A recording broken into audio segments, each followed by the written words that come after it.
Hello and welcome to Japandi Life Skills. Today I'm going to give you a peek into my kitchen to see what I do to make it organized, and while making it organized, it's about also making it clean and visually appealing. My kitchen has 6.5 cabinets, which makes about 15 shelves, as well as 7 drawers, 2 of them being for the pantry. So here we go. We're going to start right at the top here, kind of the Curio's drawer. At the top are the linens, placemats, and then, those little items that you have. I think everyone needs to have a container where they keep stuff in. We often have more hand towels. I go through hand towels daily. These are the things that create the smell in your kitchen. So I don't like to have mine lying out each day. At the end of the day, I toss it into the hamper and then it goes into the wash.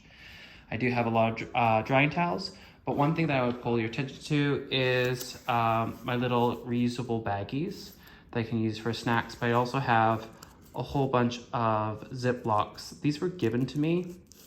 I don't really use them, but they're good for when people are over. You can give little doggy bags.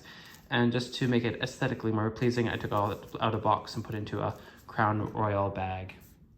So nothing so interesting here. However, this one is where it's at. So this is how I like to organize my pantry, or at least my pantry drawer. If you've noticed, there are little containers, and I put the first 2 or the first 3 letters of whatever it is in there. So like SES will be sesame seeds, then we have T, that is mushroom salt, and then we have thyme. And I just keep the pens, these are like glass markers, metallic markers, and I just put some Velcro on them so they stick in place. One other thing that I do to really help organize is everything has to be visually seen.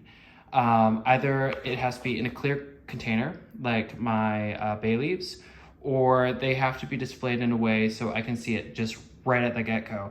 That way, A, less time wondering where everything is, and B, I'm not going to be getting duplicates of items. Next drawer is kind of an extension of the pantry, but we're dealing with larger bagged items such as rice. I love myself some rice and some oats.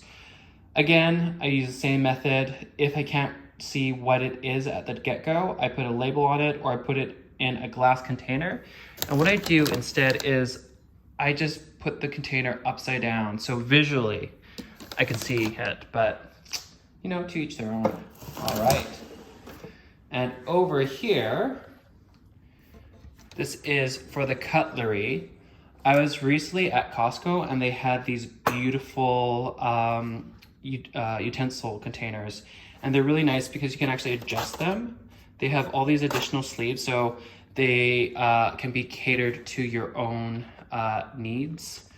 I've seen videos where they put like cups, measuring cups and measuring spoons on cabinet doors. I don't like that idea because it makes so much noise when you close them, and they're going to fall, making more noise and potentially damaging things. So who wants that? Then here, these drawers are nothing exciting, nothing special. But as you notice, I always try to have some empty space. I think empty space is really important to make things look organized as well as clean. As in one of my early videos, I think it might have been one of my first videos about the bathrooms, I believe that at least like 30% must be clear space. So that's one reason why I like to keep the doors clear. As well, I like to be able to see in towards the back of the shelves.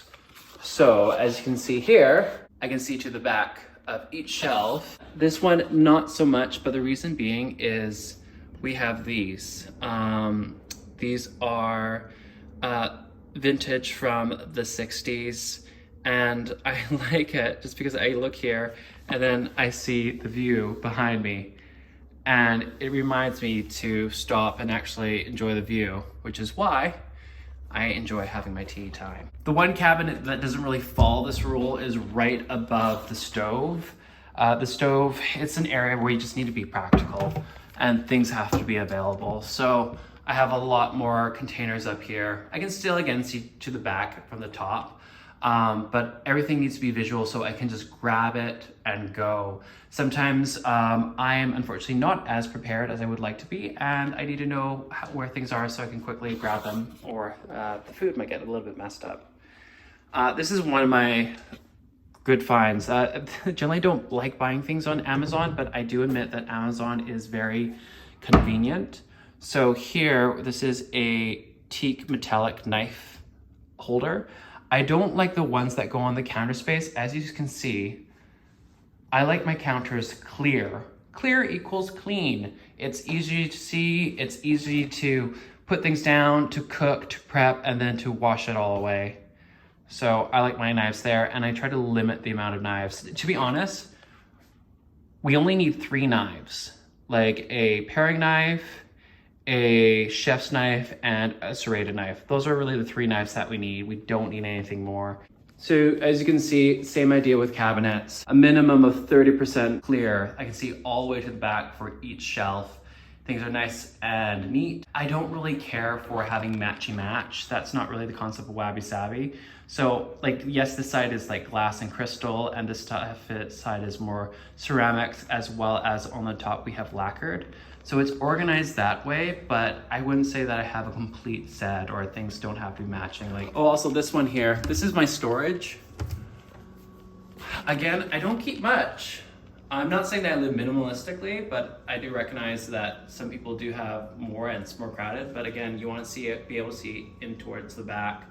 These are just items I don't use as much. Same with this shelf down here. I have some items. Again, as soon as I open it, I know where everything is. I don't have to dig around. And then one of my favorite areas, under the sink.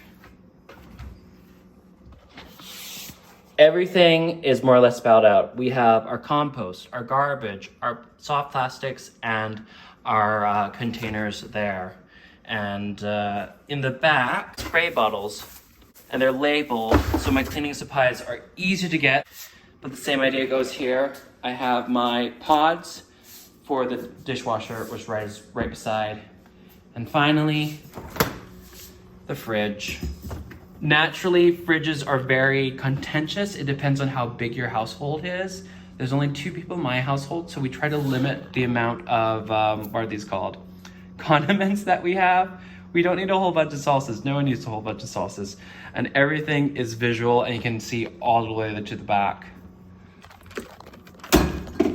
Anyways, I hope that has helped you. If it has, or if you have any other ideas on ways to make my home and my kitchen more available, more minimal, please post below. All right, have a great day.